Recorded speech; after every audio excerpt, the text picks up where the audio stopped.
우리는 예수님의 12제자에 대하여 나누고 있습니다. 오늘은 마태, 과거로부터 자유하라는 제목으로 함께 말씀을 나누겠습니다. 제가 2018년도에 수원온누리교회를 섬기고 있었을 때 몸무게가 90kg이었습니다. 비만도가 30.7. 그리고 이제 양재 옮기자마자 이제 건강검진을 했는데 당뇨 전 단계라는 판결을 받았습니다. 너무나 충격적이고 두려워서 제가 결단을 했습니다. 6개월 동안 음식을 조절하고 꾸준히 운동을 해야 되겠다는 결심을 했습니다. 나를 위해서가 아니라 우리의 가족들과 또 우리의 성도들을 위해서 제 몸이 제 것이 아니고 교회의 것이기 때문에, 가정의 것이기 때문에 결단을 했던 것입니다. 음식 조절은 어떻게 했냐면 몇 끼에 달걀 2개, 식빵 한쪽, 조미김 약간 합치면은 칼로리가 250에서 300칼로리입니다. 이것을 매일 3끼를 먹고 6개월 동안 지속했습니다. 그리고 매일 자전거를 20km까지 탔습니다. 저희 집이 양재동에 있었는데 압구정 나들목까지 딱 10km거든요. 매일 왕복했습니다. 그리고 나서 몸무게가 얼마나 줄었을까? 6개월 뒤에 15kg이 줄어들었습니다. 한마디로 황골 탈태가 된 것이죠. 저는 그 해에 다시 건강검진을 받고 모든 수치가 정상으로 돌아왔다는 이야기를 들었습니다. 그때 사진이 있는데요. 앞에 있는 사진이 90kg고 뒤에 있는 사진은 이제 최근 사진인데 약간 쪘습니다. 수원에서 이제 양재로 임직 스쿨을 받으러 오시는 분들이 몇 분 계셨는데 그때 이제 코로나 시절이었기 때문에 제가 마스크를 쓰고 그분들을 맞이했는데 저를 못 알아보시더라고요. 제가 완전히 새로운 사람이 됐다는 것을 깨달았습니다. 이 황골 탈태라는 것은 성경적으로 해석한다면 옛사람을 버리고 새 사람을 입는 것입니다. 옛 과거로부터 완전히 자유하여 하나님의 자녀로 사는 삶. 오늘 본문에도 황골 탈태한 예수님의 제자의 이야기가 나옵니다. 그 주인공은 바로 마태입니다. 그는 영원히 죽을 죄인의 자리에서 영원히 생명을 누리는 하나님의 자녀가 되었습니다. 그는 돈에 매여 사는 세리의 자리에서 복음에 매여 사는 사도로 변화되었습니다. 그는 세무장부를 기록하던 세리에서 복음에 매여 살며 마태복음을 쓰는 사도가 되었습니다. 한마디로 예수님을 따름으로 그는 인생이 전환되고 그의 모든 삶이 황골탈퇴되는 그러한 은혜를 경험했습니다. 오늘은 과거와 현재가 완전히 뒤바뀐 이 마태의 인생을 통하여 우리에게 주시는 교훈을 나누기를 원합니다. 그가 예수님을 만나기 전에 어떤 사람이었는가? 마태복음 10장 2절에서 3절 말씀에 보면 3절 부분에 빌립, 바돌로메, 도마, 세리, 마태라고 되어 있습니다. 12사도를 소개하는 이 마태복음 10장에서 3절에 보니까 그는 세리 마태였다. 이 마태는 헬라식 이름입니다. 그 이름의 뜻이 하나님의 선물이란 뜻입니다. 그러나 그는 선물과 같은 삶을 살지 못하고 많은 사람들이 혐오하고 비난하는 세리의 자리에 있었습니다. 그렇게 인생을 살아가던 순간, 어느 순간에 선물 같은 한 음성을 듣게 됩니다. 바로 예수 그리스도께서 자신을 향하여 부르시는 부르심의 소리였습니다. 오늘 본문 말씀 9절 하반절 말씀을 같이 한번 읽겠습니다. 예수께서는부터 시작. 예수께서는 마태에게 나를 따라라 하고 말씀하셨습니다. 그러자 마태가 일어나 예수를 따랐습니다. 어떻게 마태가 그 예수님의 첫 부르심에 모든 것을 버리고 순종할 수 있었을까? 그 이유는 우리 10절의 말씀에 보면 약간의 해답을 찾을 수 있는데요. 우리 10절의 말씀 함께 읽겠습니다. 시작. 예수께서 집에서 저녁을 잡수실 때에 많은 세리들과 죄인들도 와서 예수와 그 제자들과 함께 음식을 먹었습니다. 예수님의 성향은 어떠한 성향인가? 세리들을 만나고 죄인들을 만나고 중풍병자들을 만나고 병든 자들을 만나고 귀신 들린 자들과 함께 동행하시는 분. 마태는 그가 살고 있던 가버나움에도 수많은 예수님의 기적에 대한 소문을 들었습니다. 중풍병자를 고치시고 베드로 장모의 열병을 고치시고 귀신 들린 자들을 돼지떼에 넣어서 자유케 하시는 예수 그리스도. 사회적으로 소외되고 어려운 자들을 마음으로 안고 몸으로 끌어안는 포용력이 있으신 예수 그리스도. 그분의 소문을 들었던 마태는 예수님이 그 부르시는 순간에 주저하지 않고 그분에게 달려갈 수 있었던 것입니다. 이러한 소식들은 바리새인들에게는 가십거리가 되지만 마태와 같은 세리에게는 큰 위로가 되는 소식들이었습니다. 그 당시 세리는 유대인들에게는 변절자요, 또 극심한 멸시를 받는 죄인이며 천대를 받는 직업이었습니다. 로마 제국은 유대인들을 통치하기 위해서 유대인들 중에 세리를 뽑아서 토지세, 관세, 통행세를 부과했습니다. 길 가다 지나가는 사람들을 세워서 통행세를 받을 수 있는 권한이 세리에게 있었습니다. 그리고 세리들은 기준보다 많은 세금을 부과해서 막대한 부를 축적했습니다. 그래서 마태도 유대 사회에서는 배신자였고 율법의 기준으로 보면 죄인이었습니다. 이방인의 돈을 만지고 이방인들과 관계를 했기 때문에.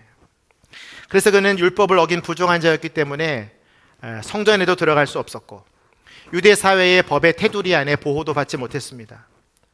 언제나 종교 지도자들과 유대인들, 가난한 서민들의 혐오의 대상이었습니다.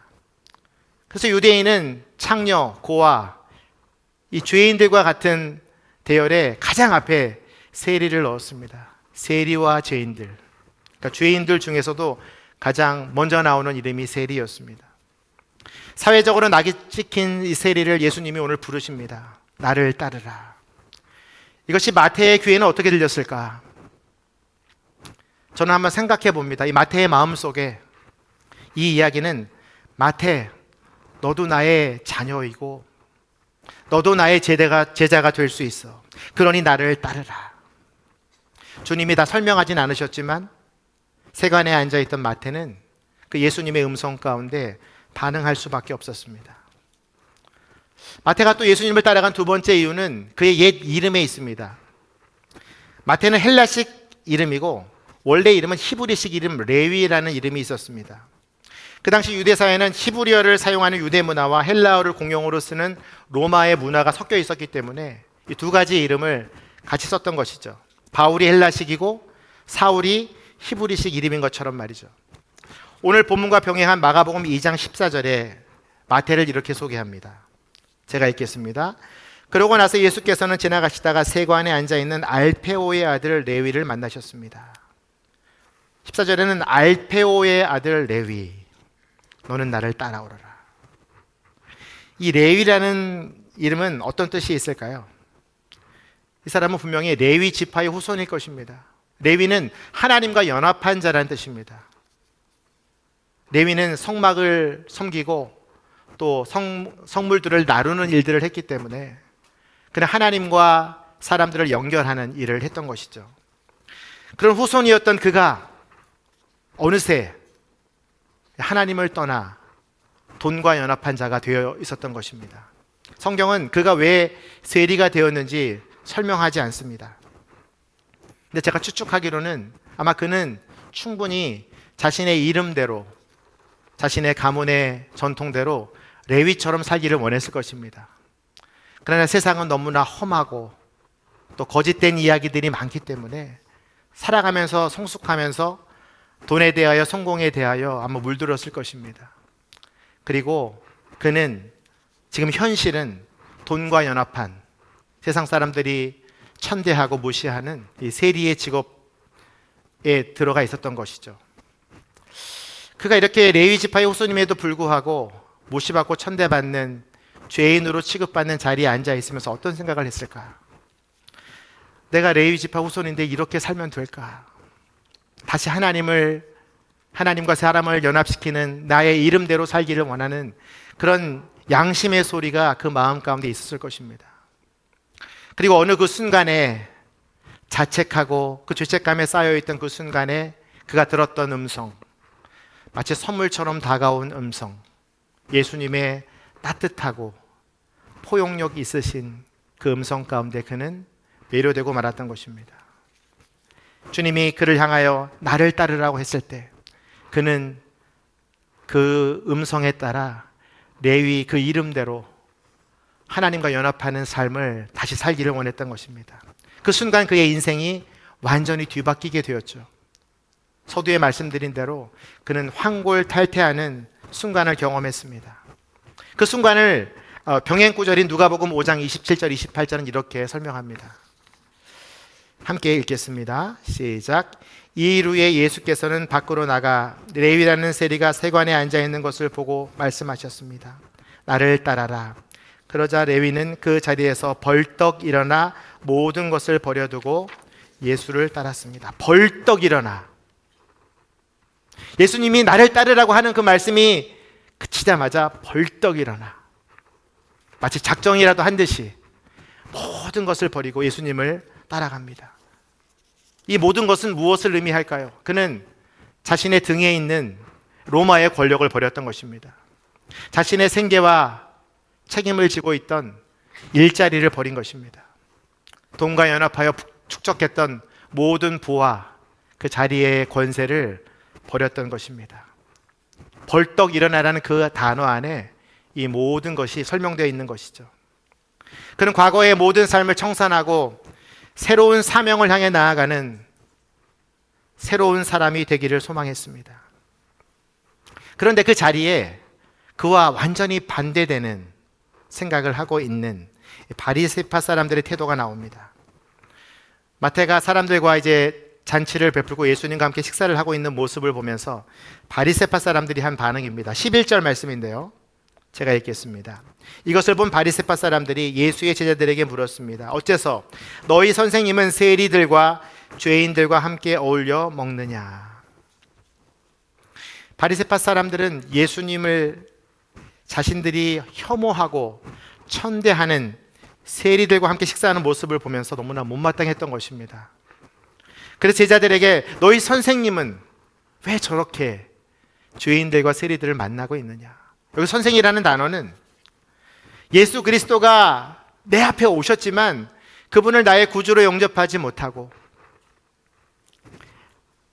아주 친밀하지 못한 단어인 것이죠. 도저히 그분을 받아들일 수 없는 표현입니다. 너희 선생은 왜 그러고 있느냐?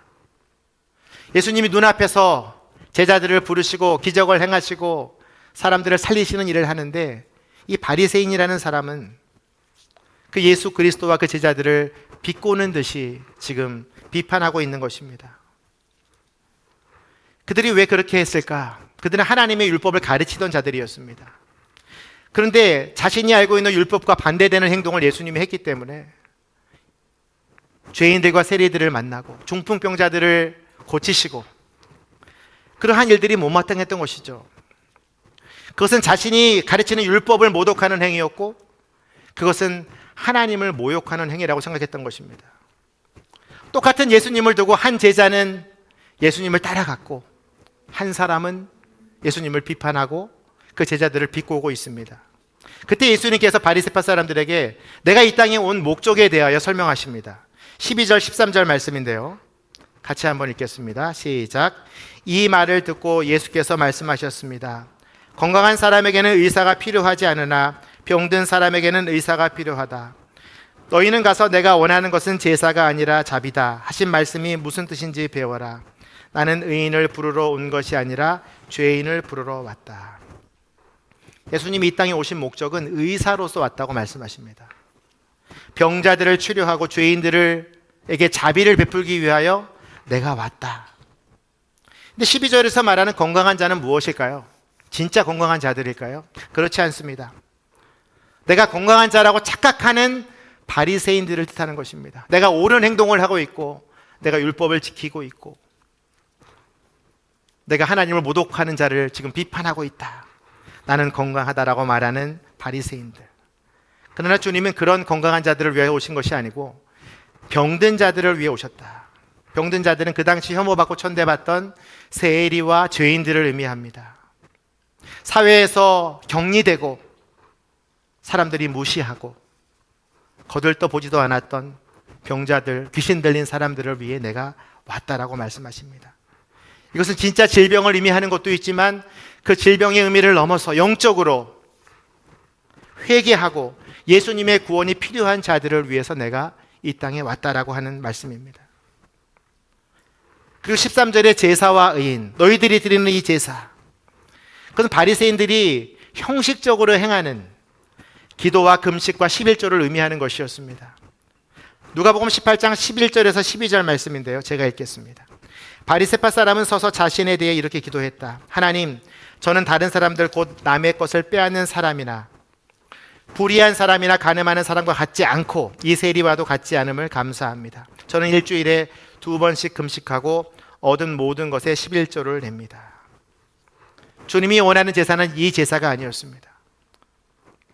누구와 비교하고 그들을 깎아내리고 자신을 높이려는 잘못된 제사를 드리는 바리새인들을 책망하시는 것이죠.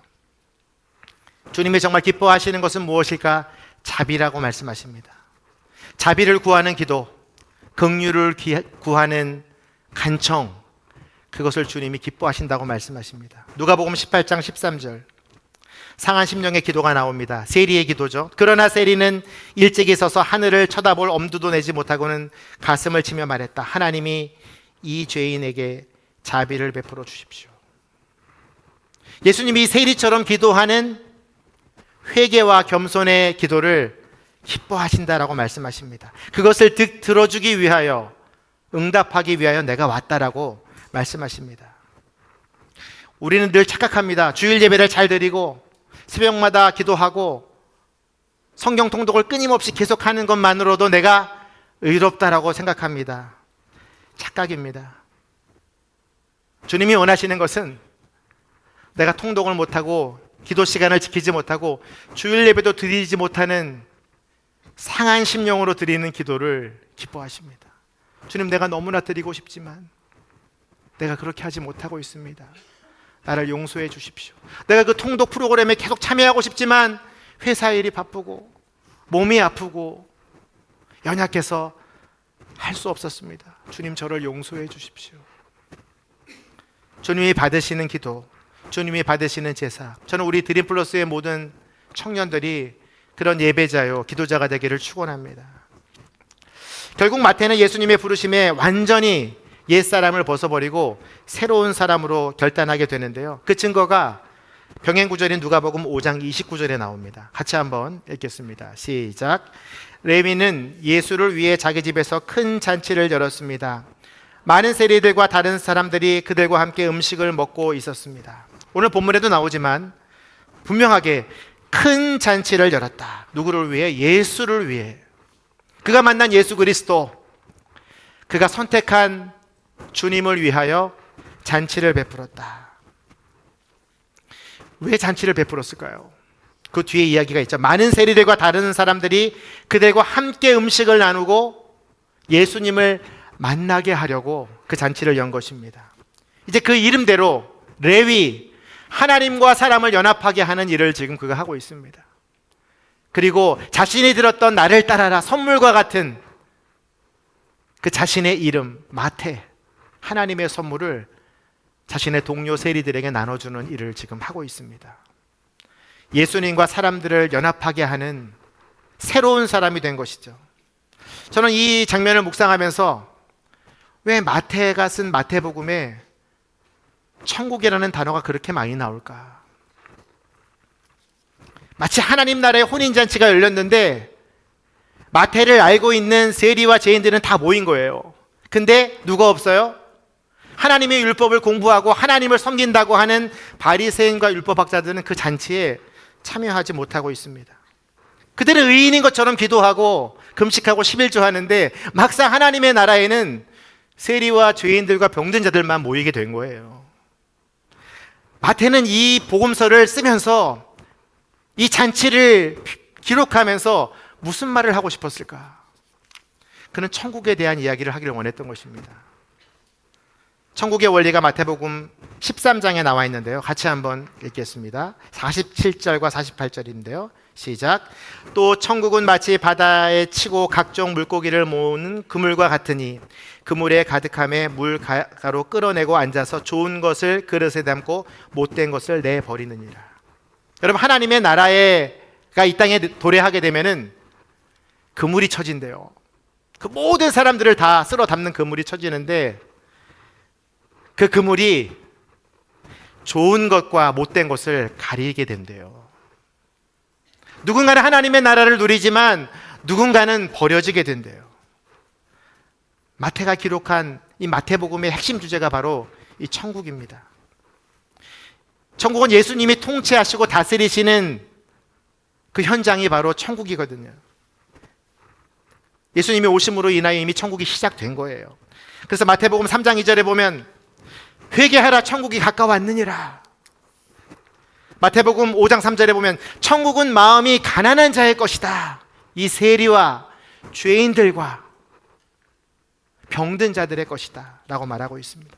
천국이 이미 너희에게 임했다. 귀신들을 쫓아내는 일들이 일어난다면 너희들의 마음에 이미 하나님의 나라가 시작됐다. 마태복음 12장 28절에 이 천국에 대하여 증거하고 있습니다. 예수님이 계시는 곳이 천국이었기 때문에 마태는 주저하지 않고 예수님을 따라간 것이죠. 그리고 자기가 경험한 이 보화와 같고 진주와 같은 예수 그리스도, 그 천국을 위하여 모든 것을 희생합니다.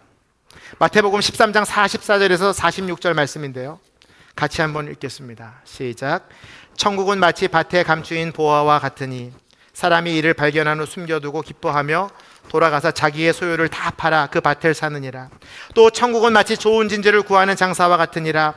극히 값진 진주 하나를 발견하며 가서 자기의 모든 소유를 다 팔아 그 진주를 사느니라. 마태가 버린 모든 것, 그것은 예수 그리스도를 따라가는 일, 그분과 천국을 누리는 것 때문에 포기할 수 있었던 것입니다. 그리고 자신이 누리고 있는 이 천국에 대하여 동료 세리들과 죄인들과 지금 함께 누리는 잔치를 벌이고 있는 것입니다. 그 천국 잔치가 바로 오늘 마태복음 9장에 자신이 배설한 예수님을 만난 기념 잔치로 나타나고 있는 것이죠. 그는 자신의 옛 이름대로 세리들과 죄인들을 예수님께 연합하는 마태의 제자가 됩니다. 그 이름의 뜻대로 그 하나님 나라의 선물을 증거하는 제자로 오늘 우리에게 이 마태복음을 통하여 증거되고 있는 것입니다.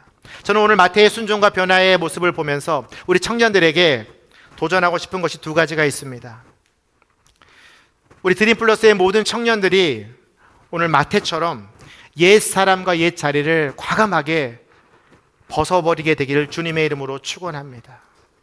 그가 선택한 예수 그리스도, 그 하나님의 나라, 그 천국, 그것도 우리가 다 누려야 될 하나님의 선물이라고 생각합니다.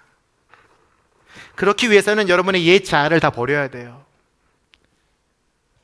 여러분의 지난주에 있었던 모든 여러분의 습관들, 중독된 것들을 다 버려야 돼요. 그래야만 우리가 과거로부터 온전한 자유를 누릴 수가 있습니다. 오늘 예배 시간에 아마 여러분들은 결단하게 될 거예요. 목사님 그렇게 마태에 대하여 천국에 대하여 얘기하셨는데 내가 그걸 결정해야지. 여러분들이 지금 이제 기도하고 막 충만해질 거예요. 내가 천국을 소유했구나. 그리고 여러분들은 내일 이 소리를 듣게 될 것입니다. 여러분이 직장에서, 학교에서, 가정에서 마귀가 여러분의 옛 자아를 꺼냅니다. 너 죄인이었잖아. 너 지난주까지 성경도 읽지 않고 네 맘대로 살았잖아. 너는 지금 돈과 성공에 매여 있잖아. 넌 사실 그것이 성공이라고 생각하고 있잖아. 너는 어떠한 방법으로도 구원받지 못할 거야. 이것이 여러분들을 향한 월요일부터의 메시지가 될 거예요. 근데 저는 여러분들이 오늘 이 말씀을 듣고 기도하면 충분히 이 메시지를 여러분들이 견뎌낼 수 있을 거라고 확신합니다. 왜냐하면 마태가 그렇게 따라갔기 때문에 우리도 할 수 있어요. 오늘 여러분들에게 하시는 말씀은 나를 따르라입니다. 예수님은 여러분들이 마태처럼 잔치 속에 살기를 원하십니다. 내가 이미 너를 괴롭히고 있는 수많은 원수와 마귀의 권세들을 다 십자가에서 이기고 집 밟았다. 이제 너는 나를 따라라. 나는 너의 창조주이고 구원자이고 너의 모든 연약한 부분들을 내가 만져서 치료할 수 있는 의사다. 내가 너의 주치의다. 그리고 너는 새롭게 태어나서 내가 주는 이 선물, 천국을 누리길 바란다. 두 번째로는 여러분들이 이 천국을 이번 한 주간 동안 여러분들만 누리지 말고 여러분 주변에 잔치를 베푸시길 바랍니다. 내가 만난, 내가 경험한 예수 그리스도. 근데 그 천국을 내가 말해주고 싶은데 내가 어떻게 누릴지 모르는 거예요. 내가 그 천국 가운데 거하지 못하는 거예요. 오늘 결단하시면 됩니다. 여러분 다 내어놓고 여러분의 꿈과 비전과 여러분의 지식과 경험 이 시간 다 내려놓으세요. 세간에 앉아있는 마태에게 주님이 원하시는 것은 그냥 그 예수님 말씀대로 따라가는 거예요. 그러면 부른 사람이 그 능력을 주세요. 부른 사람이 책임져 주세요. 마태는 그걸 믿었던 거예요. 저분을 따라가면 로마의 권세보다 더 큰 권세를 내가 얻게 될 것이다. 내가 지금까지 축적한 모든 부보다 더 큰 부를 나에게 주실 것이다. 그리고 내 상한 그 사람들의 핍박과 조롱 가운데 상처난 내 모든 상처들을 그분이 다 치료해 줄 것이다. 천국을 소유하려면 어떻게 됩니까? 간단합니다, 여러분. 천국에서 일어난 일들을 계속 반복하면 돼요. 말씀에 순종하는 것이죠. 하나님의 말씀, 그 말씀에 순종하면 하나님의 백성이 되잖아요. 그럼 하나님의 나라가 자연스럽게 임하게 돼 있어요. 근데 그것을 자꾸 방해하잖아요. 그래서 죄를 짓게 되잖아요. 간단해요. 회개하면 돼요.